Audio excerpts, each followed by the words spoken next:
بسم اللہ الرحمن الرحیم۔ السلام علیکم۔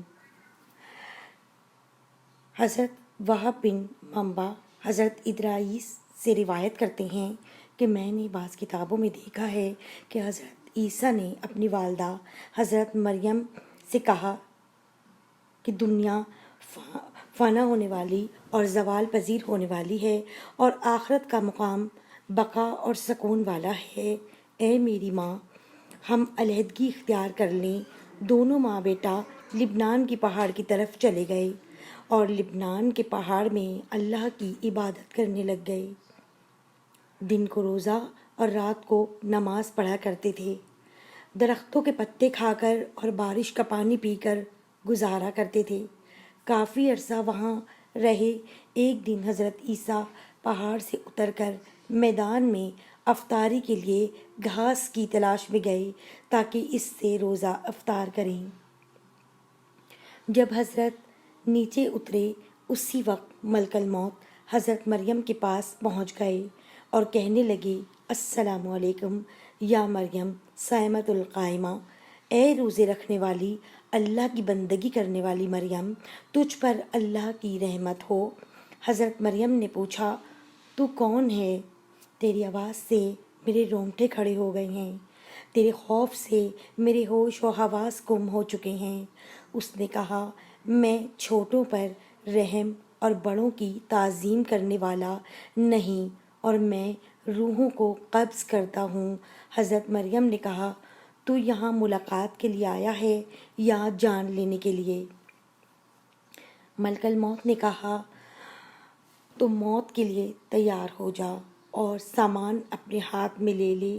تو حضرت مریم نے اس سے کہا، کیا تو مجھے اتنی اجازت نہیں دیتا کہ مجھ سے پیار کرنے والا، میری آنکھوں کی ٹھنڈک، میرا لخت جگر اور میرے دل کے باغ کا پھول آ جائے؟ تو موت کا فرشتہ کہنے لگا کہ مجھے ایسا حکم نہیں ملا، کیونکہ میں ایک فرما بردار بندہ ہوں۔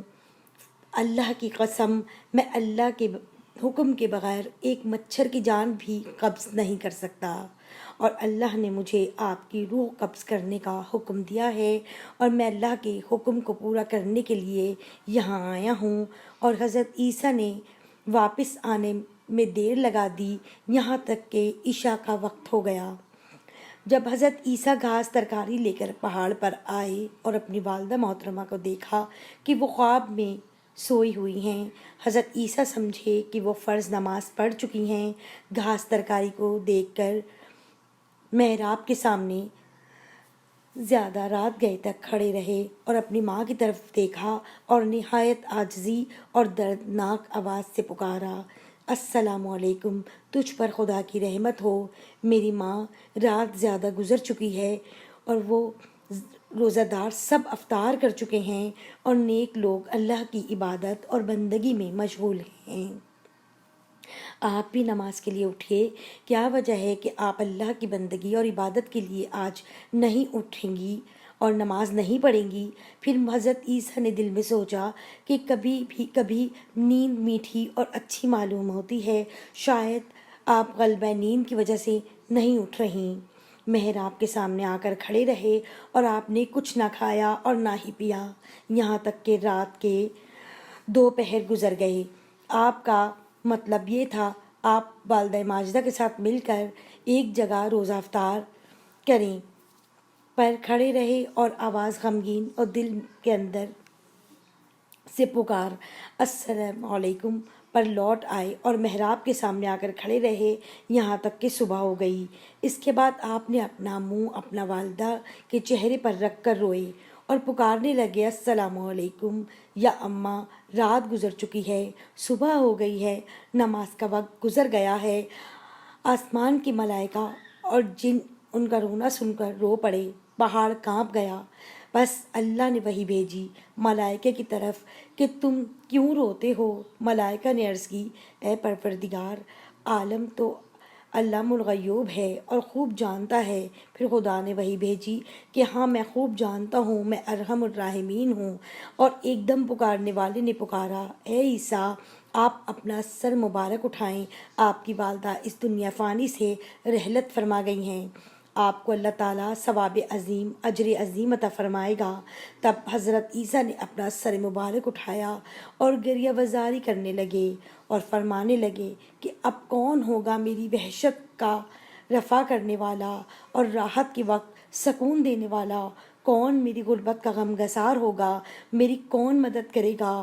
اللہ نے عبادت کے وقت وحی بھیجی کوہ لبنان کی طرف اور روح اللہ کو نصیحت والی باتیں کہیں، اور کوہ لبنان نے کہا، یا روح اللہ، آپ کیوں اس قدر بے قرار ہوتے ہیں کہ آپ اللہ کے ساتھ ایک دوسرا انیس چاہتے ہیں؟ اور حضرت عیسیٰ کوہ لبنان سے جب یہ بات سنی تو پہاڑ سے اتر کر ایک گاؤں میں بنی اسرائیل کی طرف گئے اور پکارا، السلام علیکم یا بنی اسرائیل۔ اور انہوں نے کہا کہ اے خدا کے بندے، تو کون ہے؟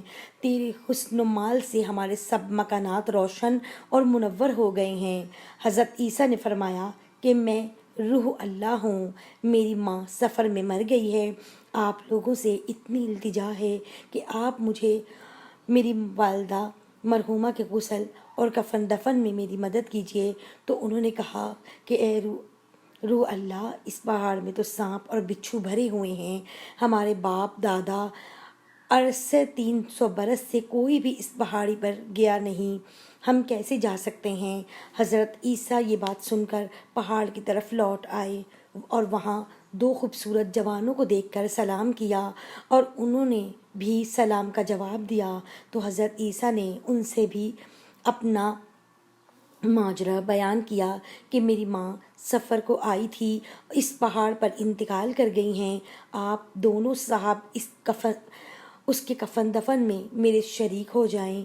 ان دونوں میں سے ایک نے کہا، تو غم مت کر، میں نوجوان میکائیل تھا اور دوسرا اسرائیل تھا، اور یہ خوشبودار کفن تیرے اللہ نے بھیجا ہے، اور تمہاری والدہ کو غسل اور کفن دینے کے لیے آسمان سے خوبصورت حوریں اتر رہی ہیں۔ اور جبرائیل، میں نے ان کی والدہ کی قبر کھودی اور حسب دستور نماز جنازہ پڑھ کر میت کو اس قبر میں دفن کیا۔ اس کے بعد حضرت عیسیٰ نے کہا کہ رب العالمین، تو میرا حال جانتا ہے اور میری بات کو سنتا ہے، میں حال مجھ سے پوشیدہ نہیں ہے، میرا حال تجھ سے پوشیدہ نہیں ہے۔ میری والدہ نے جس وقت انتقال کیا تھا اس وقت میں حاضر نہیں تھا، اب تو رحم فرما کہ مجھ سے باتیں کرے۔ پھر اللہ نے وحی بھیجی حضرت عیسیٰ کی طرف۔ پھر اللہ تعالیٰ نے فرمایا کہ میں نے اس کو تیرے ساتھ باتیں کرنے کا حکم دے دیا ہے، اور حضرت عیسیٰ ان کی قبر کے پاس آ کر دردناک آواز سے پکارا، السلام علیکم یا ماں، یعنی تجھ پر سلام ہو۔ اور انہوں نے قبر سے جواب دیا کہ اے میرے محبوب، میری آنکھ کی ٹھنڈک، کیا کہتا ہے؟ حضرت عیسیٰ نے پوچھا کہ اے اماں، تو نے اپنی جگہ کیسی پائی اور اپنے رب کو کیسا پایا ہے؟ اور فرمایا، میرا لوٹنا اچھا لوٹنا ہے اور میری جگہ بہت اچھی ہے، اور اپنے اللہ تعالیٰ کو نہایت مہربان اور راضی پایا ہے اور اللہ کی ناراضگی نہیں دیکھی۔ پھر حضرت عیسیٰ نے پوچھا کہ اے اماں، آپ نے موت کو کیسا پایا ہے؟ حضرت مریم نے کہا